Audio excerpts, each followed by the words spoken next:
प्यारे विद्यार्थियों, जो पाठ जो चैप्टर असी पिछले लैक्चर ਦੇ ਵਿੱਚ ਪੜ੍ਹਿਆ ਸੀ ਉਸ ਦੇ ਸੰਬੰਧ ਦੇ ਵਿੱਚ ਕੁਝ ਕੁਐਸਚਨ ਤਿਆਰ ਕੀਤੇ ਹਨ।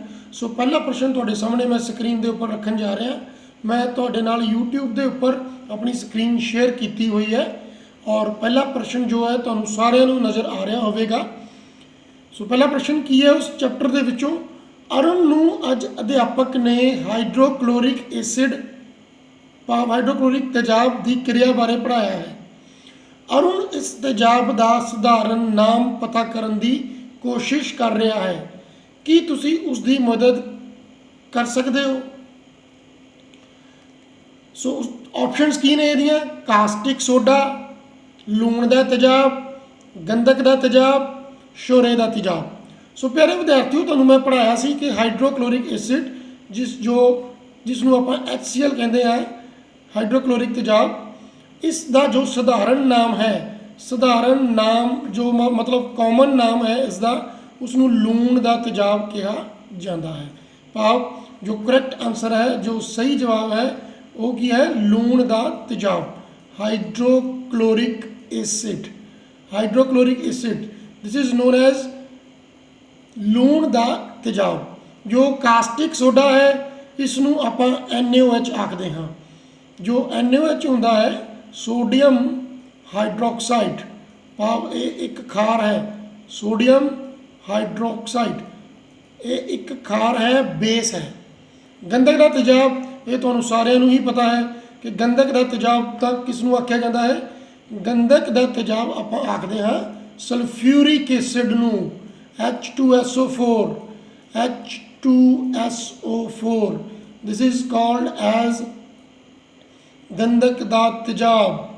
सल्फर होंदी ना ये, इस करके इन्हूं गंधक का तेजाब कहते हैं। सो असली उत्तर की है साडे कोल, जो सही उत्तर है वह है लूण का तेजाब। तो सारे बच्चे इसनूं नोट कर लो कि दूसरा सही उत्तर है। जितों क्वेश्चन ना पता लगे तुसीं रोक के भी उतार सकते हो। प्यारे बच्चों, अगला प्रश्न जो कि तुहाडे सामने है, गगन एक चांदी का नवा कड़ा लैके आया पर कुछ दिनों बाद वो काला हो गया, अजिहा किस कारण क्रिया कारण होया है? खमीरन कारण, आक्सीकरण कारण, दुर्गंधता कारण, इन्हां विचों कोई भी नहीं। सो प्यारे बच्चों, जदों भी आपां गल चांदी की करते हैं तो चांदी एक अजिही धात है ये वाली जो कि आक्सीजन नाल क्रिया कर लैंदी है। जदों ये आक्सीजन दे नाल क्रिया करती है, आक्सीजन नाल क्रिया करके सिल्वर ऑक्साइड बनाती है जो काले रंग के धब्बे छड्डदा है। काले रंग के धब्बे होने कारण वो जो कड़ा है चांदी के जो गहने हैं वो काले रंग के हो जाते हैं। सो इसका जो सही उत्तर है वो की है आक्सीकरण। सो करैक्ट आंसर इज सेकंड, आक्सीकरण कारण, भाव ऑक्सीडेशन की वजह के नाल जो सिल्वर है जेकर उसकी ऑक्सीडेशन करवाई जाएगी तो ऑक्सीडेशन के नाल वो फिर सिल्वर ऑक्साइड के विच कन्वर्ट हो जाएगा। तो सिल्वर ऑक्साइड जो है वो की करेगा, वो अपना काला काला रंग छड्डेगा, जिस कारण खरीदया होया कड़ा, खरीदे हुए गहने काले रंग के हो जाना। सो उत्तर की है आक्सीकरण, इसनूं नोट कर लिया जाए। हाँ जी, अगला प्रश्न तुहाडे सामने है जो नज़र आ रहा है, तुहानूं दिख रहा होवेगा। जदों असी घर विच सफेदी करवाउंदे हाँ तां असी देखते हैं कि दीवारां ते सफेदीकरण के 2 या 3 दिनों बाद चमक आ जाती है, अजिहा क्यों हुंदा है? कैल्शियम कार्बोनेट के निर्माण कारण, कार्बन डाइऑक्साइड के निर्माण कारण, पोटाशियम कार्बोनेट के निर्माण कारण, उपरोक्त सारे। सो विद्यार्थियों, मैं तुहानूं पढ़ाया सी उस दिन कि जदों भी आपां सफेदी भाव चूने के पानी की क्रिया करवाते हाँ, चूने का पानी जो है वो पानी नाल क्रिया करके उस तो बाद विच वो कैल्शियम कार्बोनेट के विच तब्दील हो जाता है। वो जो कैल्शियम कार्बोनेट है, कैल्शियम कार्बोनेट जो है वो एक कारण है सफेदी दे विच चमक आउण दा। भाव सफेदी विच चमक किस कारण आउंदी है? क्योंकि उस विच किसका निर्माण हो जाता है? कैल्शियम कार्बोनेट का। सो ਇਹਦਾ जो असली उत्तर है वो की है कैल्शियम कार्बोनेट के निर्माण करके। भाव जो कैल्शियम हाइड्रोक्साइड है जिसनों आपां चूने का पानी आखते हाँ, कैल्शियम हाइड्रोक्साइड, जदों ये हवा विचों कार्बन डाइऑक्साइड नाल किरिया करता है तो हवा विचों कार्बन डाइऑक्साइड दे नाल किरिया करके ये की बनाता है, कैल्शियम कार्बोनेट। सो इसने कार्बन डाइऑक्साइड गैस नाल किरिया की और कार्बन डाइऑक्साइड नाल किरिया करके इसने की बनाता, calcium carbonate CaCO3, calcium carbonate, जिसकी चमक एकदम खिड़ जाती है। भाव सफेदी करन तो बाद 2 या 3 दिनों बाद चमक आती है। चमक किस वजह करके आती है, इस कैल्शियम कार्बोनेट के बनन करके। और नाल इसके की बनता है, पानी, वाटर। वाटर जो है वो वाष्पीकरण भाव वेपर्स बन के उड़ जाता है तो किसकी लेयर लगी रही है उसके उपर, कैल्शियम कार्बोनेट की। सो नोट कर लिया जाए, कैल्शियम कार्बोनेट बनन करके दीवारों का रंग चमक जाता है। अगला प्रश्न, दीपक ने नोट किया कि चिप्स के पैकेट हवा नाल भरे होंदे हैं, बड़े फुले फुले होंदे ना, भरे भरे होंदे हैं। अध्यापक तो पुछण ते उन्होंने दसिया कि इस विच एक खास गैस भरी होंदी है, वो गैस किहड़ी होंदी है, ऑक्सीजन, हाइड्रोजन, क्लोरीन, नाइट्रोजन। सो प्यारे बच्चों, इसका जो सही जवाब है वो तुहानूं सारिਆਂ ਨੂੰ पता है कि उस विच किहड़ी गैस भरी होंदी है, उस विच नाइट्रोजन गैस भरी होंदी है। क्योंकि नाइट्रोजन गैस जो है वो रेंसीडिटी तो बचाती है, दुर्गंधता तो बचाती है। भाव ये एक अजिही गैस है जो ऑक्सीजन के नाल किरिया नहीं करन दिंदी। जो साडे खाण वाले पदार्थ होंदे हैं, फूड स्टफ होंदा ना, जो उस विचले तेल जो लेस या कुरकुरे वगैरह बनाए होंदे ने, उस विच उन्हां नूं तेल विच तलिया होंदा है ते ऑक्सीजन नाल वो किरिया करके उन्हां दी ऑक्सीकरण हो जाता है। ऑक्सीजन दे नाल जदों किरिया करते हैं तो उन्हां दी ऑक्सीडेशन हो जाती है, ऑक्सीकरण हो जाता है तो ऑक्सीकरण होने करके वो फूड नूं खराब कर देंदे हैं। वो खराब ना होवे इस करके उन्हां विच किहड़ी गैस भरी जाती है, नाइट्रोजन। नाइट्रोजन का फार्मूला की होंदा है, नाइट्रोजन का फार्मूला होंदा है N2। नाइट्रोजन के 2 पैर विच 2 लगता है, भाव 2 atoms of nitrogen combine together and making N2 gas. और बच्चों तुहानूं ये भी पता होना चाहिए है कि नाइट्रोजन जो गैस है इस विच दोवें नाइट्रोजन आपस दे विच ट्रिपल बॉन्ड नाल जुड़े होंदे हैं। भाव एक नाइट्रोजन ने दूसरे नाइट्रोजन नूं किन्ने बॉन्ड बना के पकड़िया होया है, ट्रिपल बॉन्ड। सो इन्हां विच किन्ने बॉन्ड बनते हैं, 3 बॉन्ड बनते हैं। एक नाइट्रोजन ने दूजे नाइट्रोजन नूं किन्ने बॉन्ड बना के पकड़िया होया है, ट्रिपल बॉन्ड। और ट्रिपल बॉन्ड किहड़े होंदे ने, कोवलेंट बॉन्ड, 13 बंधन। ठीक है बच्चों, अगला प्रश्न, जदों जिंक अते हाइड्रोक्लोरिक तेजाब की किरिया करवाई जाती है, एक साडे कोल जिंक धात है, उसकी किरिया किस नाल करवाई गई है, हाइड्रोक्लोरिक तेजाब नाल, तां किहड़ी गैस पैदा होंदी है। प्यारे विद्यार्थियों, बड़ा ही सौखा प्रश्न है। जिंक एक रिएक्टिव मैटल है, एक्टिव धात है। जदों तुहानूं याद होवेगा, मैं एक तुहानूं एक्टिविटी सीरीज़ पिछली बारी करवाई सी और उस दे विच मैं तुहानूं याद करन दा तरीका भी बड़ा वधिया एक सिखा के गया सी। सो उस दे विच देखिया जाए तो सानूं पता चलता है कि जिंक जो है वो हाइड्रोक्लोरिक तेजाब दे नाल किरिया कर लैंदा है अते किहड़ी गैस पैदा करता है, हाइड्रोजन गैस। सो इसका असली उत्तर है, जो सही उत्तर है वो की है, हाइड्रोजन गैस। किवें, जेकर आपां जिंक की किरिया करवाइए, ये साडे कोल जिंक है Zn, जिंक की किरिया साडी होवेगी हाइड्रोक्लोरिक एसिड नाल, भाव 2HCl, हाइड्रोक्लोरिक एसिड।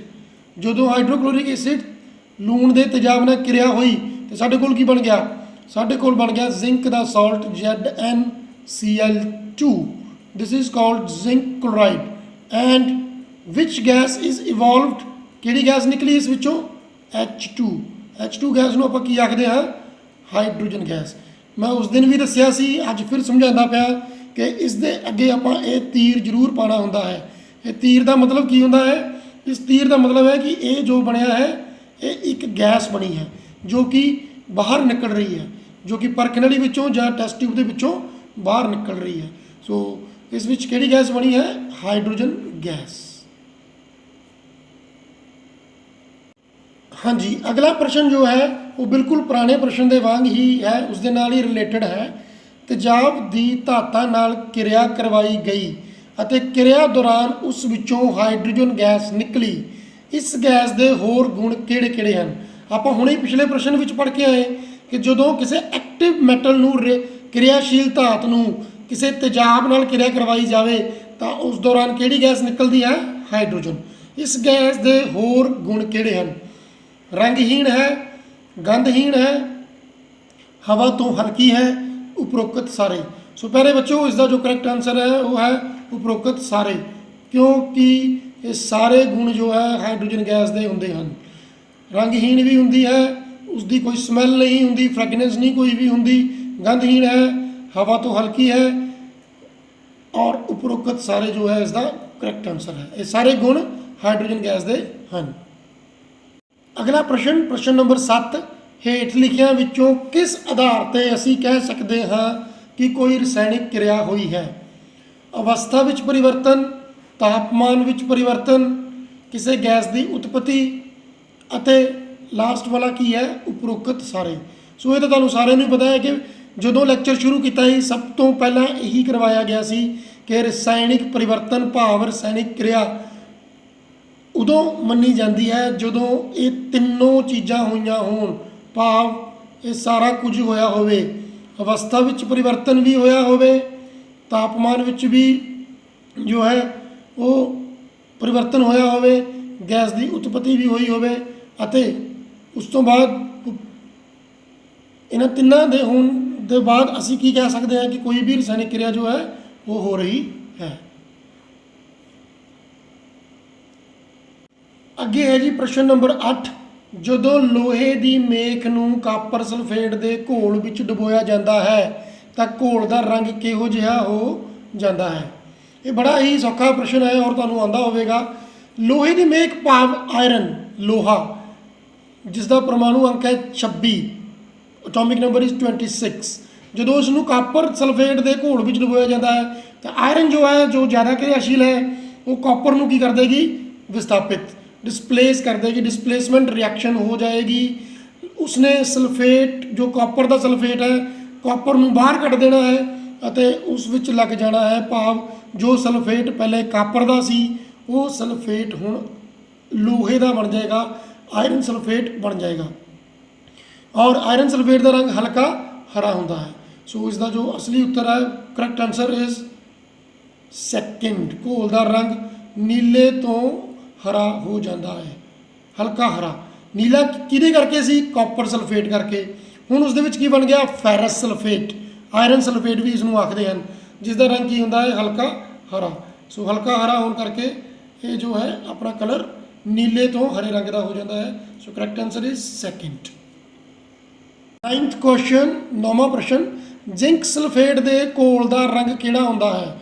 पुत्र एक गल याद रख लो, जिंक एक अजिही धात है उसका जो मर्जी घोल बना लो, भाव जिंक का सल्फेट होवे, जिंक का क्लोराइड होवे, जिंक का कार्बोनेट होवे, जिंक का ब्रोमाइड होवे, जिंक का बाईकार्बोनेट होवे, जिंक का जिहड़ा मर्जी साल्ट होवे, जिहड़ा मर्जी जिंक का घोल बना लो उसका रंग हमेशा रंगहीन होता है।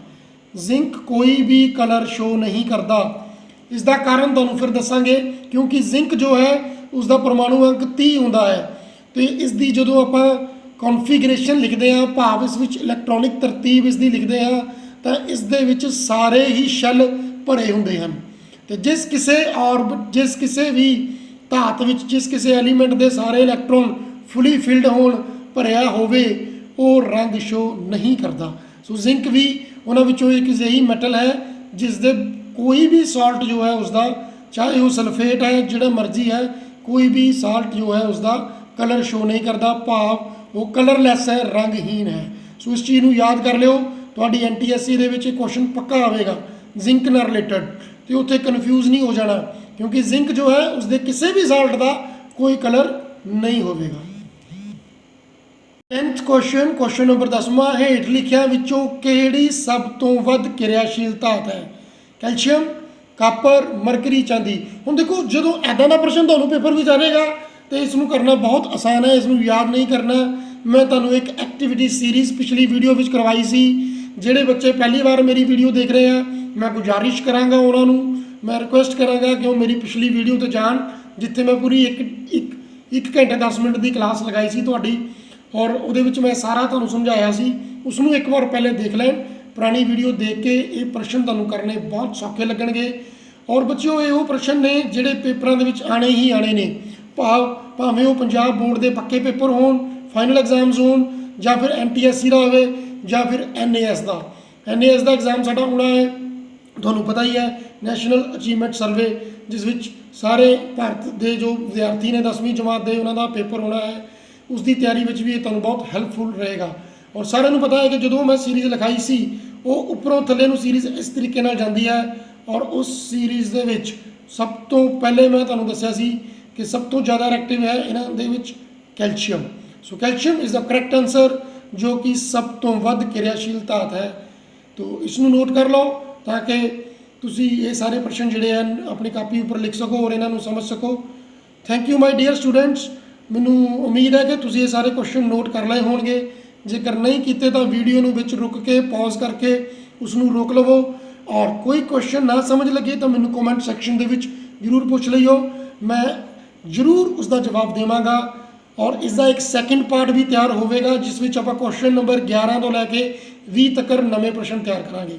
ਉਹ ਥੋੜ੍ਹੇ ਜਿਹੇ ਔਖੇ ਹੋਣਗੇ, ਇਸ ਕਰਕੇ ਪਹਿਲੇ ਇਹਨਾਂ ਨੂੰ ਚੰਗੀ ਤਰ੍ਹਾਂ ਸਮਝੋ, ਫਿਰ ਆਪਾਂ ਨੈਕਸਟ ਸੈਕਿੰਡ ਪਾਰਟ ਦੇ ਵਿੱਚ ਉਹ ਕੁਐਸਚਨ ਵੀ ਕਰਾਂਗੇ। Thank you. ਹਾਂਜੀ ਪਿਆਰੇ ਵਿਦਿਆਰਥੀਓ, ਠੀਕ ਠਾਕ ਹੋ ਸਾਰੇ? ਉਮੀਦ ਕਰਦਾ ਹਾਂ ਕਿ ਤੁਹਾਨੂੰ ਅੱਜ ਦਾ ਜੋ ਇਹ ਕੁਐਸਚਨ ਆਪਾਂ ਮੈਂ ਕਰਵਾਏ ਨੇ ਇਹ ਵਧੀਆ ਲੱਗੇ ਹੋਣਗੇ। ਆਪਾਂ ਹੋਰ ਵੀ ਅੱਗੇ ਕੁਐਸਚਨਸ ਕਰਨੇ ਨੇ ਪਾਰਟ 2 ਦੇ ਵਿੱਚ। ਸੋ ਲਾਈਕ ਕਰੋ, ਸ਼ੇਅਰ ਕਰੋ ਤੇ ਸਬਸਕ੍ਰਾਈਬ ਕਰੋ, ਤਾਂ ਕਿ ਜਦੋਂ ਵੀ ਪਾਰਟ 2 ਆਵੇ, ਸੈਕਿੰਡ ਪਾਰਟ ਆਵੇ, ਜਾਂ ਹੋਰ ਵੀ ਇਨ ਫਿਊਚਰ ਜਿੰਨੇ ਵੀ ਪਾਰਟ ਮੈਂ ਬਣਾਵਾਂ ਤੁਹਾਡੇ ਤੱਕ ਸਿੱਧੇ ਪਹੁੰਚਦੇ ਰਹਿਣ, ਤੁਹਾਨੂੰ ਨੋਟੀਫਿਕੇਸ਼ਨ ਮਿਲ ਜੇ। ਉਸ ਬੈਲ ਆਈਕਨ ਦੇ ਉੱਪਰ ਟੱਚ ਕਰ ਦਿਓ, ਹਰ ਇੱਕ ਨਵੀਂ ਵੀਡੀਓ ਦੇ ਨਾਲ ਤੁਹਾਨੂੰ ਉਸ ਦਾ ਨੋਟੀਫਿਕੇਸ਼ਨ ਮਿਲਦਾ ਰਹੇਗਾ। So thank you. ਤਦ ਤੱਕ ਮਿਲਦੇ हैं सेकंड पार्ट ਵਿੱਚ। याद रखियो दीपक टाग द मेंटर। बाय।